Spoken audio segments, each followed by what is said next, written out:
Գյորջյան Կասկադ 60 ամիս փուլային վճարում բազմաթիվ առավելություններ։ Երեք մեր ձևով շարժումը հայտարարեց, որ այսօր ուխտ երթա տեղի ունենալու Մայրաթոր Սուրբ Էջմիածին։ Մենք էլ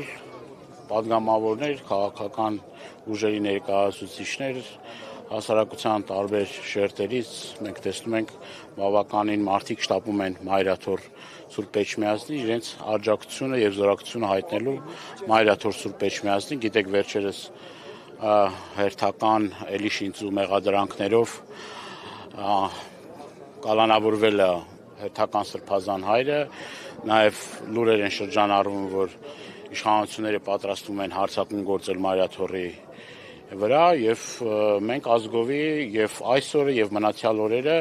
պետք է համախմբված պաշտպանենք մեր հորտունը, արդեն նենց է դարձել, որ Հայաստանի Հանրապետության իշխանությունները արդեն չեն էլ թաքցնում իրենց նենք